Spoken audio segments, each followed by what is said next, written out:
Aujourd'hui, nous avons une leçon encore très importante. Aujourd'hui, c'est jeudi. Notre leçon encore, c'est les versets de toute la semaine qui se trouvent en Marc, l'évangile de Jésus-Christ, selon Saint Marc, chapitre 2, au premier verset jusqu'au 5e verset. Là où nous voyons l'histoire de ces 4 hommes qui portaient un paralytique. C'est ça notre histoire d'aujourd'hui.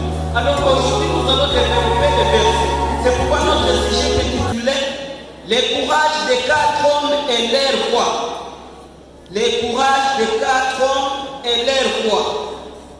Quel était le courage de ces 4 hommes et leur foi? Si nous lisons la Bible, c'est en Marc chapitre 2 verset 1, ça nous dit quelques jours après, Jésus revint à Capernaum. On apprit qu'il était à la maison.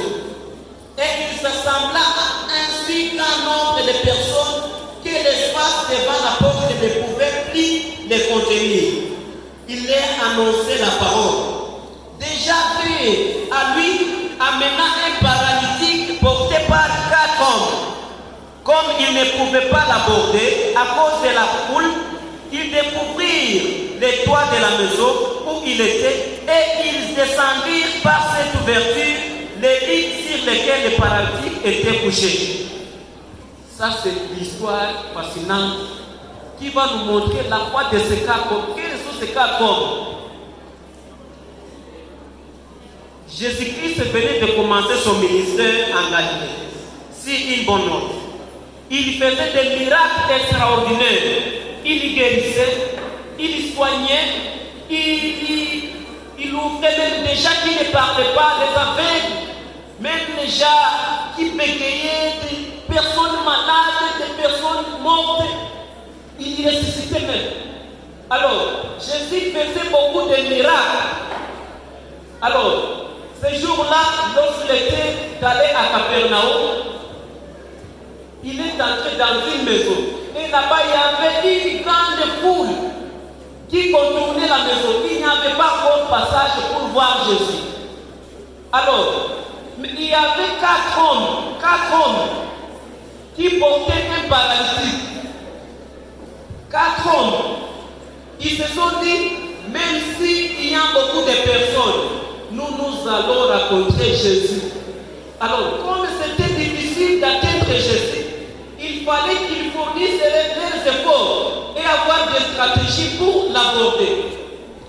Alors, ces personnes, ils étaient au nombre de 4, mais ils avaient une personne malade. Ils ne voulaient pas seulement rencontrer Jésus étant seulement au nombre de 4, mais ils avaient aussi quelqu'un qui était malade, qu'ils voulaient aussi accompagner jusqu'à atteindre Jésus. Un paralytique, c'est quelqu'un quand même qui paralysé, il ne marche pas, il ne peut pas même se bouger comme ça, il reste seulement dormir, il dort seulement dans un endroit sans quitter là-bas. Alors cette personne, il n'avait pas la possibilité de dire non, moi je quitte ici, je vais voir Jésus. Mais 4 hommes, 4 personnes, ils ont dit, même s'il est malade, nous allons l'amener là où se trouve Jésus. Beaucoup de gens allaient voir Jésus, mais ils allaient seuls. Beaucoup de seuls, même des familiers qui sont malades à la maison.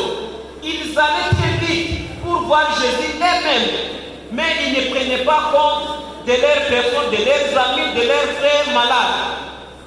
Mais ces 4 hommes, ils ont dit non, nous allons partir voir Jésus, mais nous irons avec notre frère qui est malade.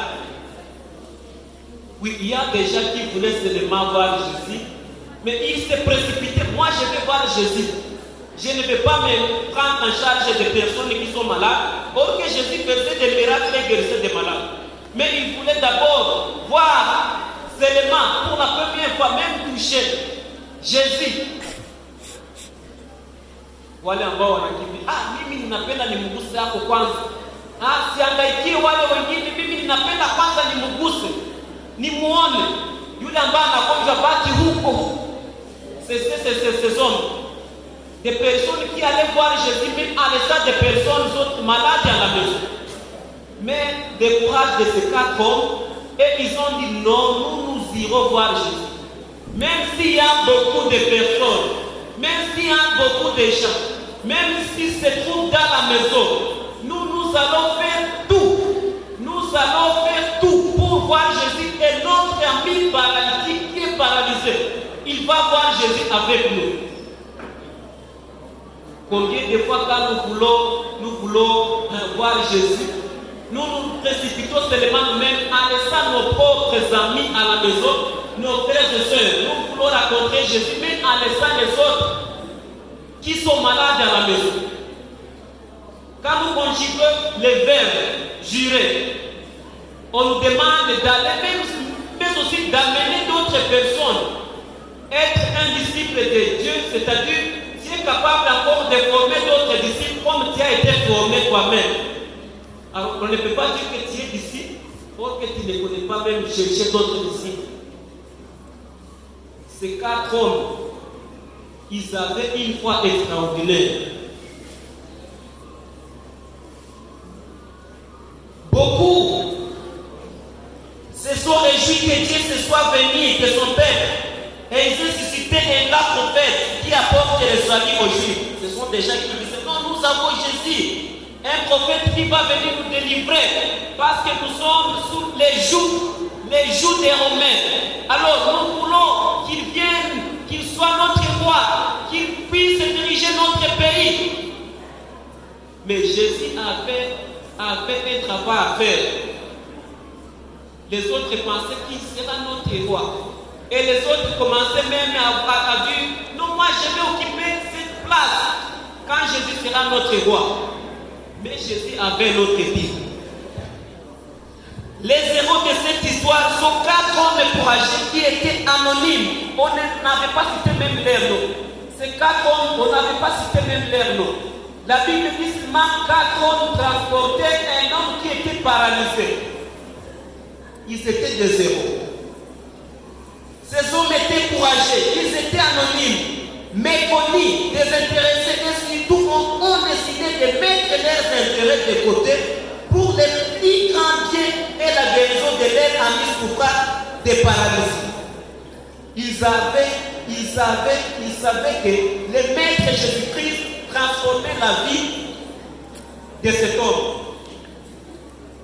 Ces hommes n'étaient pas connus, mais quand même ils disaient si nous amenons seulement notre ami à Jésus, Jésus va le guérir. Ils avaient la foi. Quelquefois, nous voulons demander à Dieu, Dieu donne-moi la réussite, mais toi-même